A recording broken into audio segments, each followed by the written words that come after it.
ലോക രാഷ്ട്രീയ ചരിത്രത്തിൽ തന്നെ സമാനതകളില്ലാത്ത ഒരു അധ്യായമാണ് കേരളത്തിലെ കമ്മ്യൂണിസ്റ്റ് പ്രസ്ഥാനത്തിൻ്റേത്. ബാലറ്റ് പെട്ടിയിലൂടെ ഒരു കമ്മ്യൂണിസ്റ്റ് സർക്കാർ അധികാരത്തിൽ വരിക എന്നത് 20-ാം നൂറ്റാണ്ടിൻ്റെ മധ്യത്തിൽ ലോകത്തിന് ചിന്തിക്കാൻ പോലും കഴിയാത്ത ഒന്നായിരുന്നു. ആ ചരിത്ര നേട്ടത്തിന് ചുക്കാൻ പിടിച്ച, പിന്നീട് പ്രത്യയശാസ്ത്രപരമായ ഭിന്നതകളിലൂടെ പിളർപ്പിൻ്റെ വേദനയറിഞ്ഞ, ശത്രുപാളയങ്ങളുമായി കൂട്ടുകൂടേണ്ടി വന്ന, ഒടുവിൽ സ്വന്തം തട്ടകത്തിലേക്ക് തന്നെ മടങ്ങിയെത്തിയ കമ്മ്യൂണിസ്റ്റ് പാർട്ടി ഓഫ് ഇന്ത്യ അഥവാ CPIയുടെ കേരളത്തിലെ ചരിത്രം കേവലം ഒരു രാഷ്ട്രീയ പാർട്ടിയുടെ മാത്രം കഥയല്ല. അത് ആധുനിക കേരളത്തിൻ്റെ സാമൂഹിക പരിണാമത്തിൻ്റെ കൂടി ചരിത്രമാണ്. ജന്മിത്വത്തിൻ്റെ അടിച്ചമർത്തലുകൾക്കെതിരെ പൊരുതി വളർന്ന ഒരു ജനകീയ പ്രസ്ഥാനം എങ്ങനെയാണ് അധികാരത്തിൻ്റെ ഇടനാഴികളിൽ എത്തിയതെന്നും പ്രതിസന്ധികളെ എങ്ങനെ മറികടന്നുവെന്നും മനസ്സിലാക്കാൻ പതിറ്റാണ്ടുകൾ പിന്നോട്ട് സഞ്ചരിക്കേണ്ടതുണ്ട്. കമ്മ്യൂണിസ്റ്റ് പാർട്ടി കേരളത്തിൽ ഒറ്റ രാത്രി കൊണ്ടുയർന്നു വന്ന ഒരു പ്രതിഭാസമായിരുന്നില്ല. കോൺഗ്രസ് സോഷ്യലിസ്റ്റ് പാർട്ടിയിലൂടെ, അതായത് CSPയിലൂടെ രാഷ്ട്രീയ പ്രവർത്തനം ആരംഭിച്ച P. Krishnapillai, EMS Namboodiripad, AK Gopalan തുടങ്ങിയ നേതാക്കളുടെ ദീർഘവീക്ഷണമാണ് പിന്നീട് കമ്മ്യൂണിസ്റ്റ് പാർട്ടിയായി രൂപാന്തരം പ്രാപിച്ചത്. സാമ്രാജ്യത്വത്തിനും ഫ്യൂഡലിസത്തിനുമെതിരെ കർഷകരെയും തൊഴിലാളികളെയും സംഘടിപ്പിച്ചുകൊണ്ടാണ് പാർട്ടി വളർന്നത്. പുന്നപ്ര വയലാർ, കയ്യൂർ, കരിവെള്ളൂർ, മോറാഴ തുടങ്ങിയ ഐതിഹാസികമായ കർഷക തൊഴിലാളി മുന്നേറ്റങ്ങൾ പാർട്ടിയുടെ അടിത്തറ പാകി. പോലീസിന്റെ ലാത്തിയടിയും ഒളിവ് ജീവിതവും ജയിൽവാസവും നേതാക്കളെയും അണികളെയും ഒരുപോലെ ഉരുക്കി വാർത്തു. ജാതി വ്യവസ്ഥയുടെ ക്രൂരതകൾക്കും സാമ്പത്തിക ചൂഷണങ്ങൾക്കുമെതിരെ സാധാരണ മനുഷ്യർക്ക് വേണ്ടി ശബ്ദിക്കാൻ അന്നൊരു ചെങ്കൊടി മാത്രമേ ഉണ്ടായിരുന്നുള്ളൂ.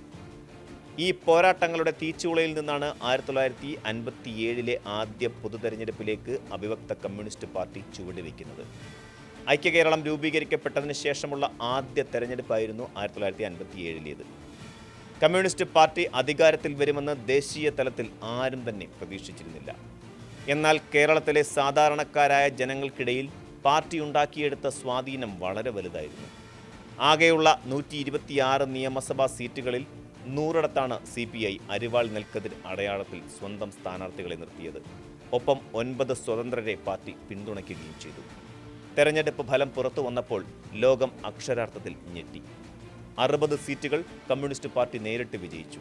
പിന്തുണച്ച 5 സ്വതന്ത്രരും വിജയിച്ചതോടെ കേവല ഭൂരിപക്ഷം ഉറപ്പാക്കി EMS നമ്പൂതിരിപ്പാടിൻ്റെ നേതൃത്വത്തിൽ ചരിത്രപ്രസിദ്ധമായ ആദ്യ കമ്മ്യൂണിസ്റ്റ് മന്ത്രിസഭ അധികാരമേറ്റു. വെറുമൊരു ഭരണമാറ്റമായിരുന്നില്ല അത്. നൂറ്റാണ്ടുകളായി കേരളത്തിൽ വേരുറച്ചു കിടന്നിരുന്ന സാമൂഹിക സാമ്പത്തിക ഘടനയെ അടിമുടി മാറ്റി എഴുതാനുള്ള ഒരു തുടക്കമായിരുന്നു അത്. ആദ്യ മന്ത്രിസഭയുടെ പ്രവർത്തനങ്ങൾ കേരളത്തിൻ്റെ ചരിത്രത്തിലെ സുവർണ രേഖകളാണ്. കാർഷിക ബന്ധ ബില്ലിലൂടെയും വിദ്യാഭ്യാസ ബില്ലിലൂടെയും സർക്കാർ ജന്മിത്വത്തിനും വിദ്യാഭ്യാസ മേഖലയിലെ ചൂഷണങ്ങൾക്കും അന്ത്യം കുറിക്കാൻ ശ്രമിച്ചു. കുടിയൊഴിപ്പിക്കൽ നിരോധിച്ചുകൊണ്ടുള്ള ഓർഡിനൻസ് ലക്ഷക്കണക്കിന് കർഷക തൊഴിലാളികൾക്ക് സ്വന്തം മണ്ണിന്മേൽ അവകാശം നൽകി. എന്നാൽ ഈ പുരോഗമനപരമായ തീരുമാനങ്ങൾ അന്നത്തെ യാഥാസ്ഥിതിക വിഭാഗങ്ങളെയും സാമുദായ നേതാക്കളെയും കോൺഗ്രസിനെയും ചൊടിപ്പിച്ചു. ഇതിൻ്റെ ഫലമായാണ് കുപ്രസിദ്ധമായ വിമോചന സമരം അരങ്ങേറുന്നത്. ഭരണഘടനാ വിരുദ്ധമായ സമരമുറകളിലൂടെയും കേന്ദ്ര സർക്കാരിൻ്റെ ഇടപെടലിലൂടെയും 1959 നെഹ്റു സർക്കാർ EMS മന്ത്രിസഭയെ പിരിച്ചുവിട്ടു. ജനാധിപത്യപരമായി തെരഞ്ഞെടുക്കപ്പെട്ട ഒരു സർക്കാരിനെ അട്ടിമറിച്ച ഈ സംഭവം കമ്മ്യൂണിസ്റ്റ് പാർട്ടിയുടെ ജനപ്രീതി വർദ്ധിപ്പിക്കുകയാണ് യഥാർത്ഥത്തിൽ ചെയ്തത്. 1960 നടന്ന അടുത്ത തെരഞ്ഞെടുപ്പിൽ പാർട്ടിയുടെ വോട്ട് വിഹിതം വർദ്ധിച്ചെങ്കിലും കോൺഗ്രസ് PSP മുസ്ലിം ലീഗ് സഖ്യത്തിൻ്റെ മുന്നിൽ പിടിച്ചു നിൽക്കാനാവാതെ പാർട്ടിയുടെ അംഗബലം 29 ചുരുങ്ങി. ഈ പരാജയത്തേക്കാൾ വലിയൊരാഘാതം പാർട്ടിയെ കാത്തിരിക്കുന്നുണ്ടായിരുന്നു. അതാണ് 1964 ചരിത്രപരമായ പിളർപ്പ്. ഇന്ത്യൻ കമ്മ്യൂണിസ്റ്റ് പ്രസ്ഥാനത്തിൻ്റെ ചരിത്രത്തിലെ ഏറ്റവും നിർണായകമായ വഴിത്തിരിവായിരുന്നു ഇത്. സാർവദേശീയ തലത്തിൽ സോവിയറ്റ് യൂണിയനും ചൈനയും തമ്മിലുണ്ടായ ആശയപരമായ ഭിന്നതകളും ഇന്ത്യ ചൈന യുദ്ധകാലത്തെ പാർട്ടിയുടെ നിലപാടും ഇന്ത്യൻ നാഷണൽ കോൺഗ്രസിനോട് സ്വീകരിക്കേണ്ട സമീപനത്തെക്കുറിച്ചുള്ള തർക്കങ്ങളുമാണ് പിളർപ്പിലേക്ക് നയിച്ചത്. SA ഡാംഗയുടെ നേതൃത്വത്തിലുള്ള വിഭാഗം ഭരണവർഗമായ കോൺഗ്രസുമായി സഹകരിക്കാമെന്ന നിലപാട് സ്വീകരിച്ചപ്പോൾ അതിനെ ശക്തമായി എതിർത്തുകൊണ്ട് EMS, AKG തുടങ്ങിയവരുടെ നേതൃത്വത്തിൽ 32 നേതാക്കൾ ദേശീയ കൗൺസിലിൽ നിന്ന് ഇറങ്ങിപ്പോയി communist party of India Marxist അഥവാ CPIM രൂപീകരിച്ചു. മാതൃസംഘടനയായ CPI ഔദ്യോഗിക പക്ഷമായി തുടർന്നെങ്കിലും കേരളത്തിൽ അത് വലിയ പ്രത്യാഘാതങ്ങൾ സൃഷ്ടിച്ചു. പിളർപ്പിന് ശേഷം 1965 നടന്ന നിയമസഭാ തെരഞ്ഞെടുപ്പ് CPIക്ക് നൽകിയ തിരിച്ചടി ചെറുതായിരുന്നില്ല. കേരളത്തിലെ കമ്മ്യൂണിസ്റ്റ് അണികളിൽ ഭൂരിഭാഗവും CPM-നൊപ്പമാണ് നിലകൊള്ളുന്നതെന്ന് ആ തെരഞ്ഞെടുപ്പ് ഫലം തെളിയിച്ചു. അവിഭക്ത പാർട്ടിയായിരുന്നപ്പോൾ 60 സീറ്റുകൾ വരെ നേടിയ സ്ഥാനത്ത് പിളർപ്പിന് ശേഷം CPIക്ക് ലഭിച്ചത് വെറും 3 സീറ്റുകൾ മാത്രമായിരുന്നു. അതേസമയം CPM 40 സീറ്റുകൾ നേടി കേരളത്തിലെ ഏറ്റവും വലിയ ഒറ്റക്കക്ഷിയായി മാറി. CPIയെ സംബന്ധിച്ചിടത്തോളം അതൊരു കടുത്ത നൈരാശ്യത്തിൻ്റെ കാലമായിരുന്നു. തങ്ങളുടെ രാഷ്ട്രീയ ഭാവി തന്നെ ചോദ്യം ചെയ്യപ്പെടുന്ന അവസ്ഥയിലാണ് പാർട്ടി അന്ന് എത്തിയത്.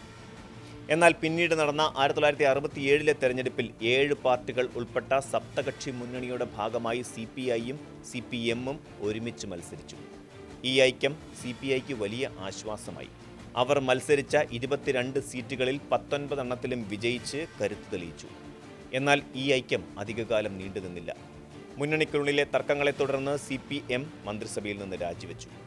ഈ ഘട്ടത്തിലാണ് കേരള രാഷ്ട്രീയത്തിൽ അത്യന്തം വിചിത്രവും എന്നാൽ ചരിത്രപരവുമായി ഏറെ പ്രാധാന്യമർഹിക്കുന്നതുമായ ഒരു രാഷ്ട്രീയ സഖ്യം രൂപപ്പെടുന്നത്. CPI കോൺഗ്രസുമായി ചേർന്ന് ഐക്യമുന്നണി, അതായത് ഇന്നത്തെ UDF മോഡൽ രൂപീകരിച്ചു. കമ്മ്യൂണിസ്റ്റ് പാർട്ടിക്ക് കേരളത്തിൽ വേരോട്ടമുണ്ടാക്കാൻ രാപ്പകൽ അധ്വാനിക്കുകയും കോൺഗ്രസ് സർക്കാരുകളുടെ മർദ്ദനങ്ങൾ ഏറ്റുവാങ്ങുകയും ചെയ്ത സഖാക്കൾക്ക് കോൺഗ്രസുമായി അധികാരം പങ്കിടുക എന്നത് വൈകാരികമായി ഏറെ ബുദ്ധിമുട്ടുള്ള കാര്യമായിരുന്നു. എന്നിരുന്നാലും അച്യുതമേനോൻ എന്ന അതികായനായ CPI നേതാവിൻ്റെ നേതൃത്വത്തിൽ 1969 അധികാരത്തിലേറിയ ആ സർക്കാർ കേരള ചരിത്രത്തിലെ ഏറ്റവും മികച്ച ഭരണകൂടങ്ങളിലൊന്നായി ഇന്നും വിലയിരുത്തപ്പെടുന്നുണ്ട്. അച്യുതമേനോൻ സർക്കാരിൻ്റെ കാലഘട്ടം, അതായത് 1969 മുതൽ 1977 വരെ കേരളത്തിൻ്റെ അടിസ്ഥാന സൗകര്യ വികസനത്തിലും ക്ഷേമ പ്രവർത്തനങ്ങളിലും വലിയ കുതിച്ചുചാട്ടമുണ്ടാക്കി. ലക്ഷം വീട് പദ്ധതിയിലൂടെ ഭൂരഹിതർക്ക് പാർപ്പിടം നൽകി.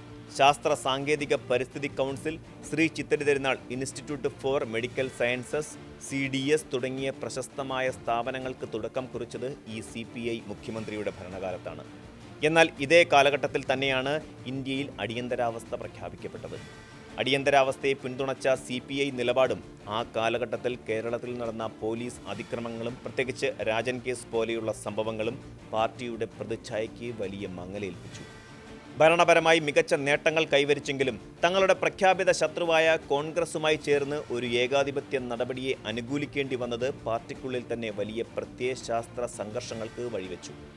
അടിയന്തരാവസ്ഥയ്ക്ക് ശേഷം ദേശീയ രാഷ്ട്രീയത്തിലുണ്ടായ മാറ്റങ്ങളും പാർട്ടിക്കുള്ളിലെ പുനർവിചിന്തനങ്ങളും CPIയിൽ നിന്ന് ഇടതുപക്ഷ ഐക്യം യാഥാർത്ഥ്യമാക്കണമെന്ന ചിന്ത ശക്തമായി. ബഠിണ്ഡ പാർട്ടി കോൺഗ്രസിൽ ഇടതുപക്ഷ ഐക്യത്തിനായി പാർട്ടി വിട്ടുവീഴ്ച ചെയ്യണമെന്ന് തീരുമാനിച്ചു. ബഠിണ്ഡ പാർട്ടി കോൺഗ്രസിന്റെ തീരുമാനം ഹൃദയത്തിലേറ്റി അന്ന് കേരളത്തിന്റെ മുഖ്യമന്ത്രിയായിരുന്ന CPI നേതാവ് PK വാസുദേവൻ നായർ രാജിവെച്ച് പ്രതിപക്ഷത്തായിരുന്ന CPMുമായി സഖ്യം ചെയ്തു. ഇതിന്റെ ഫലമായാണ് 1980കളിൽ ഇടതുപക്ഷ ജനാധിപത്യ മുന്നണി, അതായത് LDF രൂപം കൊള്ളുന്നത്. CPIM നേതൃത്വം നൽകിയിരുന്ന ഈ മുന്നണിയിൽ രണ്ടാമത്തെ വലിയ കക്ഷിയായി CPI മാറി. അന്നു മുതൽ ഇന്നുവരെ കേരളത്തിലെ ഇരു കമ്മ്യൂണിസ്റ്റ് പാർട്ടികളും ഒരുമിച്ചാണ് തെരഞ്ഞെടുപ്പുകളെ നേരിടുന്നത്. മുന്നണി രാഷ്ട്രീയത്തിന്റെ സമവാക്യങ്ങൾക്കുള്ളിൽ നിന്നുകൊണ്ട് മത്സരിക്കുന്ന സീറ്റുകളുടെ എണ്ണം കുറഞ്ഞെങ്കിലും വിജയശതമാനം വർദ്ധിപ്പിക്കാൻ ഈ കൂട്ടുകെട്ട് CPIയെ സഹായിച്ചു. LDF സംവിധാനത്തിൽ CPIക്ക് എക്കാലത്തും കൃത്യമായ ഒരു റോളുണ്ട്. പലപ്പോഴും മുന്നണിക്കുള്ളിലെ ഒരു തിരുത്തൽ ശക്തിയായും ഇടതുപക്ഷ ആശയങ്ങളിൽ നിന്നുള്ള വ്യതിയാനങ്ങളെ ചൂണ്ടിക്കാണിക്കുന്ന പാർട്ടിയായും CPI നിലകൊണ്ടു. പിന്നീടുള്ള തെരഞ്ഞെടുപ്പുകളിലെ പാർട്ടിയുടെ പ്രകടനം വിലയിരുത്തുമ്പോൾ വലിയ ഏറ്റക്കുറച്ചിലുകൾ കാണാൻ സാധിക്കും. 1980കൾക്ക് ശേഷം ശരാശരി 25 സീറ്റുകളിലാണ് പാർട്ടി മത്സരിച്ചു വരുന്നത്. 1991 14 സീറ്റുകളിലും 96 18 സീറ്റുകളിലും വിജയിച്ച പാർട്ടി 2001 വെറും 7 സീറ്റുകളിലേക്ക് ഒതുങ്ങി. എന്നാൽ 2006 ഭരണവിരുദ്ധ തരംഗത്തിന്റെ ആനുകൂല്യത്തിൽ 17 സീറ്റുകൾ നേടി കരുത്ത് തെളിയിച്ചു. 2011 അത് 13ആയി കുറഞ്ഞെങ്കിലും 2016 തെരഞ്ഞെടുപ്പിൽ മികച്ച തിരിച്ചുവരവ് നടത്തി. 27 സീറ്റുകളിൽ മത്സരിച്ച് 19 വിജയം വരിച്ചു. ഏറ്റവും ഒടുവിൽ 2021 നടന്ന നിയമസഭാ തെരഞ്ഞെടുപ്പിൽ 25 സീറ്റുകളിൽ മത്സരിച്ച പാർട്ടി 17 സീറ്റുകളിൽ വിജയിച്ച് പിണറായി വിജയൻ സർക്കാരിൽ തങ്ങളുടെ ശക്തമായ സാന്നിധ്യം ഉറപ്പിച്ചു.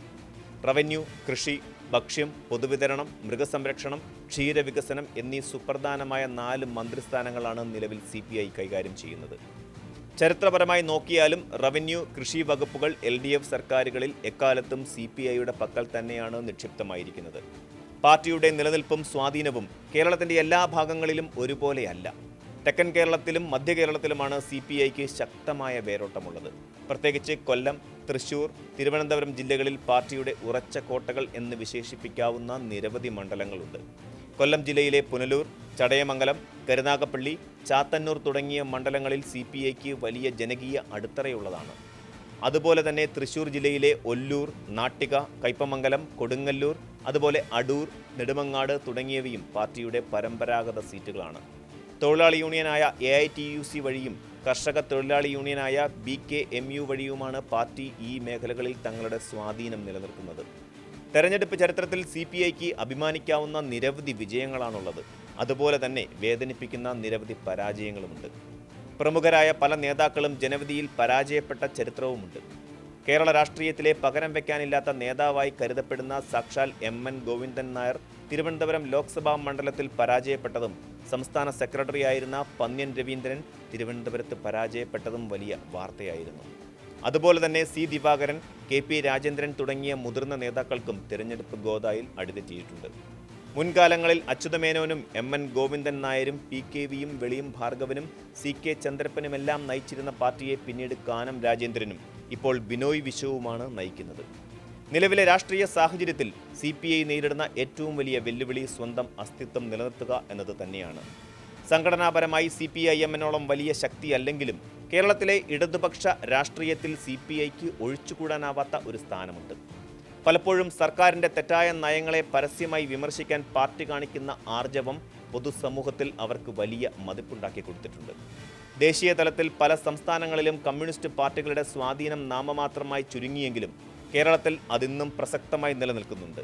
പിളർപ്പിന്റെ മുറിവുകൾ കരിഞ്ഞിട്ട് പതിറ്റാണ്ടുകൾ പിന്നിട്ടെങ്കിലും ഇരു കമ്മ്യൂണിസ്റ്റ് പാർട്ടികളും ലയിക്കണമെന്ന ആവശ്യവും ഇടയ്ക്കിടെ ഉയർന്നു വരാറുണ്ട്. എന്നാൽ പ്രായോഗിക രാഷ്ട്രീയത്തിൽ അതെത്രത്തോളം സാധ്യമാണെന്നത് കണ്ടറിയേണ്ടിയിരിക്കുന്നു.